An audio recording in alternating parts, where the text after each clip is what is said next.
Well, howdy, howdy, howdy. Nearly Senior Citizen here. Greetings, boys and girls, and welcome to this another brand new day. Yes, indeed, a brand new day. It is, in fact, 6:06 a.m. on a Thursday, the 15th of November. I actually need to move my microphone a little bit. It's too close toward me. I'm sorry. Oh, so loud.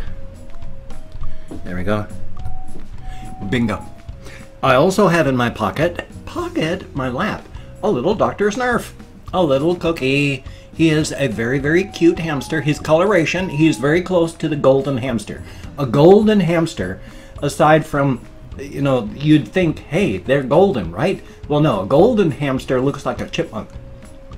They have all the coloration on their sides. They look like chipmunks, their coloration. Now, he's tired. He wants to go back to bed and run on his wheel and just be a hamster. So I'm going to put him down, because he's a good guy. There you go, little one. Thank you very, very much. Now I'm going to pull the lid over you, so it'll get dark again, and you can rest. Oh, he's digging into his nest. Very, very good. One of the big things I wanted to talk about today, oddly enough, has to do with, like, as much as I hate the term racial, because there are no races. If there were races, we wouldn't be able to interbreed. If we were different races, we would be different species. If we were different species, we couldn't interbreed. Guess what? We can. There are no such things as races.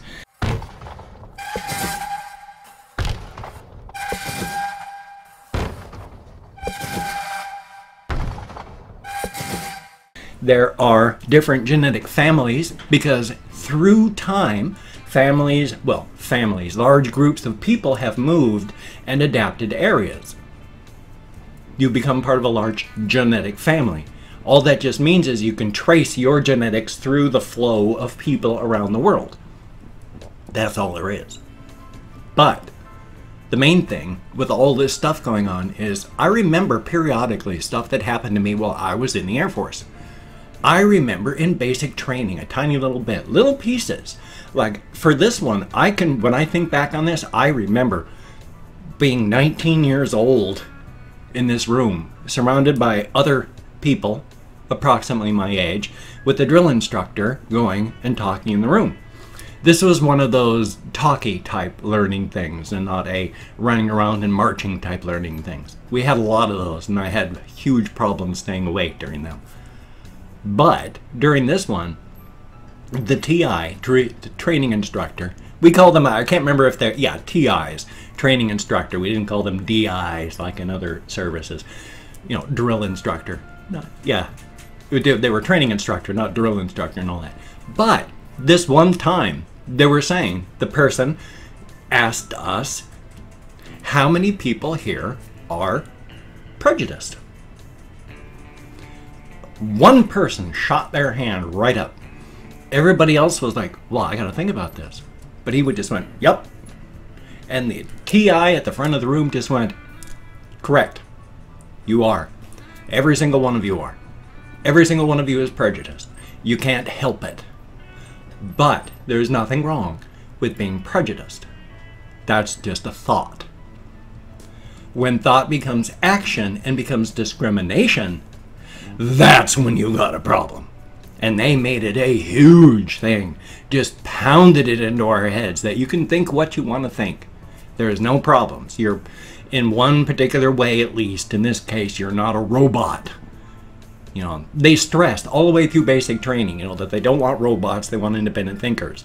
But if you showed any sign of independent thought, or you showed any sign that you weren't going to be a robot, they would crush you, just crush that out of you. So yay. But they stressed hard that every single one of you is prejudiced, and you can't help it. It's culture. It's the way you're raised. You can't change your thought processes. You can work around them. You can filter them. You can censor them with working with others. You can't change your thought process. But you can make sure that that thought process doesn't affect how you treat people in the world. That was huge, just drilled into our heads. And one of the few things that I really remember is they taught us. And it's amazing because I learn new things all the time in the world. And there's things that I wish I could remember now. Gosh, because, I mean, literally, race relations, and because I did not know until like 6 years ago that there was still still legal slavery. I mean, it's even in the Constitution that slavery is legal if you're a prisoner. It's pointed in. If you're a prisoner, ooh, give it up. So legal slavery is a part of our system, and that's legal slavery. If you are, I mean, there's a big thing being pushed out right now talking about how the firefighters in California, they're prisoners. They're getting paid like maximum $2 an hour to risk their lives and go out and fight fires. And they're trained as firefighters. And when they get out of prison, they'll never be able to get jobs as firefighters because they're felons. Former felons. And so all these people that are being forced to risk their lives for pennies won't even be able to take that training and use it when they get out. Yay. But the part that really thrilled me was knowing and finding out that if it hadn't been for actual legal slavery, I mean, not even pretending, that we wouldn't have won World War II. World War II was actually won on the backs of slaves. Yay. Because the joyous part about slave labor, and especially the Deep South, and this part that really irritates me about history is it still permeates life now. Everyone talks about, oh, the black people are, take a look at their history. There's such a history of crime. Black people are obviously criminals. I mean, take a look at all this crime. But when your existence is criminalized, what do?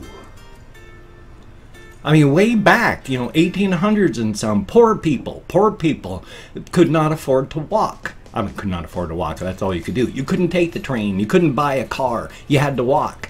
So you had to walk from town to town. But if you need slave labor, what do? Well, white people have cars. So you make it illegal in the South to walk on a train tracks. And if the cop finds a black guy on a train track, that guy's going to prison for the rest of his life. Because down south, even today, in many places, if you've got non-white skin and you go to prison, the best that you're going to hope for is a prison graveyard. Prisoner's grave. For nothing but your skin color. Even today. It's sickening. I still hate those pictures of 2017 and all, when they have all these black people in orange prison suits picking cotton in the fields with all these white guys on horses with guns watching. Yeah, sure, they're prisoners, but they're a bunch of black prisoners picking cotton. And there's just something wrong about all this in 2017. Well, there was something wrong with that way back, even back then. There's still something wrong with it now. But that's my politics. Life is life. I mean, what are you going to do? I remember other Air Force times. One of the things that was absolutely terrifying, I remember, we showed up on basic training. Got into our, we took buses all the way across the country. I had to take a bus to get to Lackland Air Force Base in Texas. They brought us there. They fed us. It was late at night. And then I think we actually got to sleep the night because we showed up so late.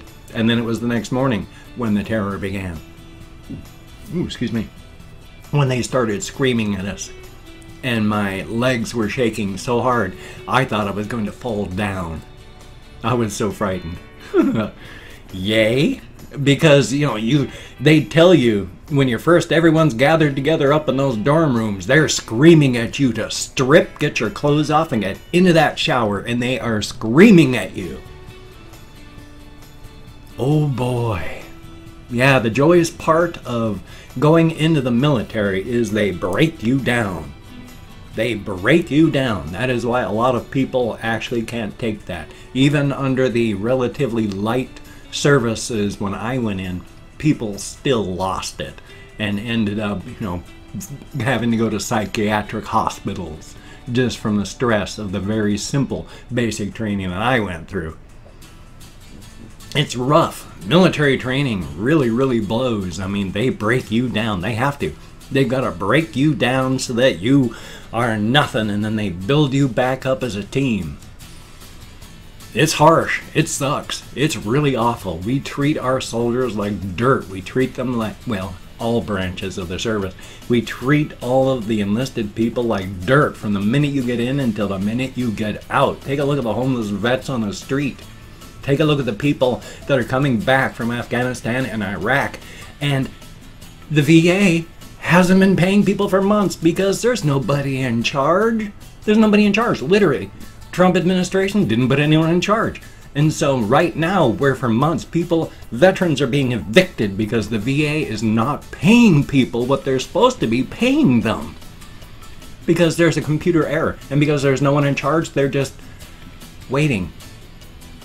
They're just waiting. The system doesn't work. They're waiting for the bug to work its way out of the system. And meanwhile, months are going by. People are going homeless. They're not getting their benefits.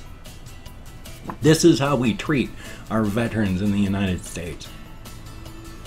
Homeless, sick, not treated. And of course, the president is saying, well, if you've got PTSD, you just weren't strong enough to take it, were you?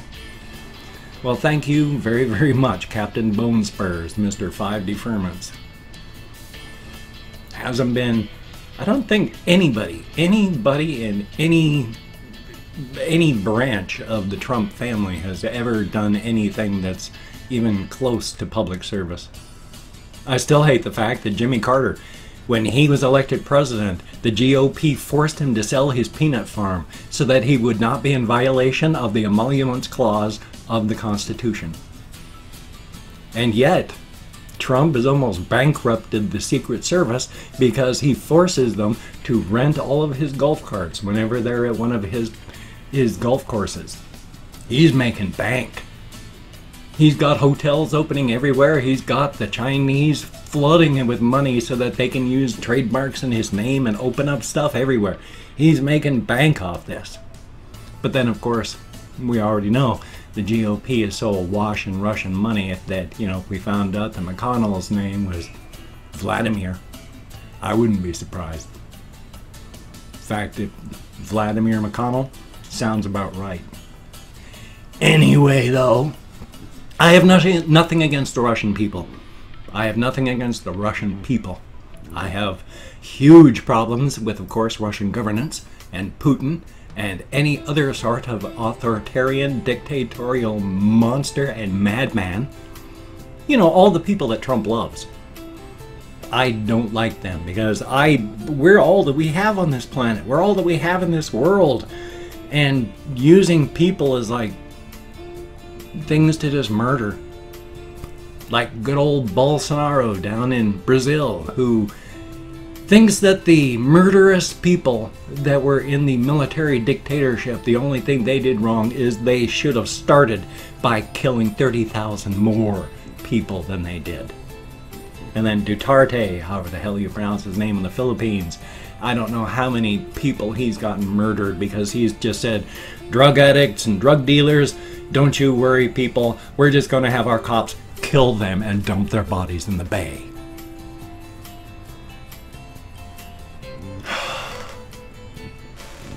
It may be a wonderful and beautiful world, but oh boy, I love the people that we have in it. Which is fine, I mean, life is life. And I'm trying to hurry here because, of course, I got therapy today. It is 6:20 a.m. right now. I got to be editing at 6:30. I got to be rendering at 7. I got to upload at 7:30, and then I got to hope that the $10 that I nearly have in change will buy gas to get me to my therapy and back. I hope. Otherwise, I'm going to have to call up and cancel my therapy again. Thumbs up. I'm sincerely hoping I don't have to do that. Now, I have one or two of these left. Now, somebody in comments did say, on the one I opened yesterday, they said, that's the first time I seen you like one. I've liked many. About half of these I thought were really, really good. About half of them I thought were absolute losers. So, I mean, even the loser ones, they're okay. They're just not really, really good. So let's pop this pop open card.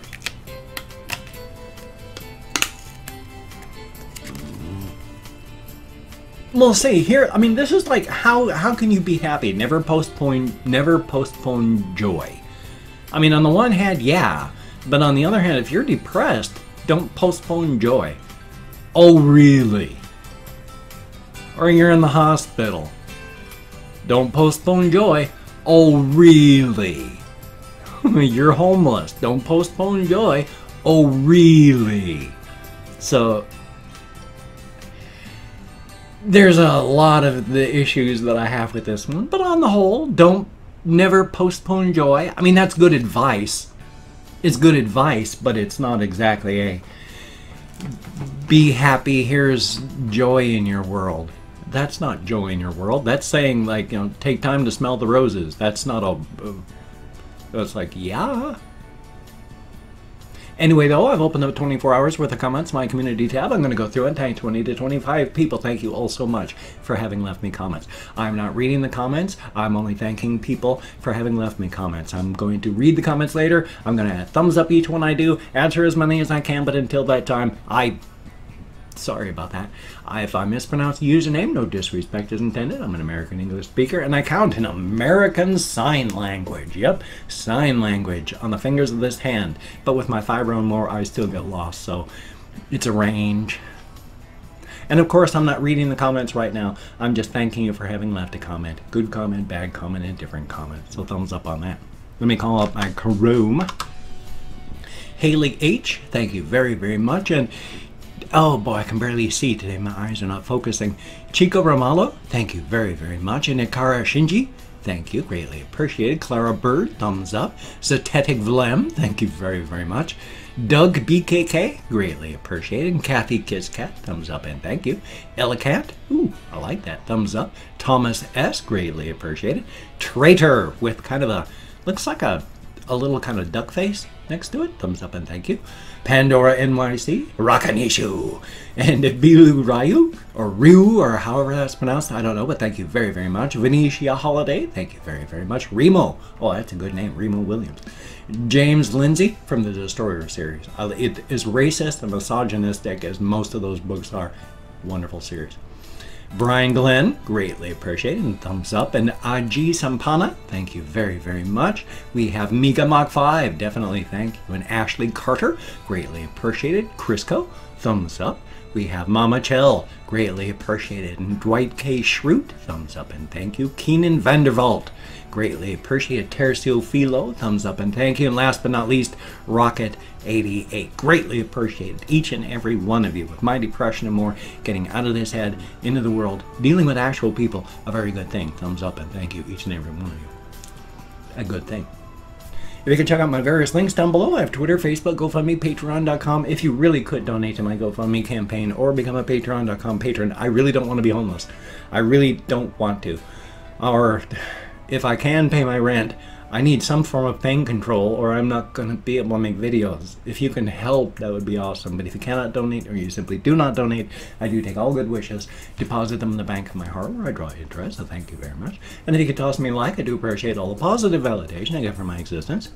Definitely a thumbs up. And of course, if you could subscribe to the channel, that would be awesome. Greatly appreciated. Again, I would understand if you don't want to, but if you are down with it, I will do my very, very best to keep you entertained from now until the literal end of time. And yes, I talk with my hands. I have to be Italian. Only thing I would say is, gentle bonk, you need more hand gestures, not just the same set. Thumbs up on that. Just a little bit of advice that he will probably never see unless I mention it and do a comment to him, which I should probably do. So anyway, yes indeed, hopefully I'm gonna have at least something done. I don't know what, we shall see. I mean, I got very little sleep last night. What sleep I got was pretty good, so that's a good thing, but I didn't get much. So I'm gonna be home late from therapy. I don't know what I'm gonna do. I'm gonna try and get something done. So you take care. Have a great day today. I will see you on the flip side, my friend, and that is a very, very good thing. Definitely a thumbs up. Yeah.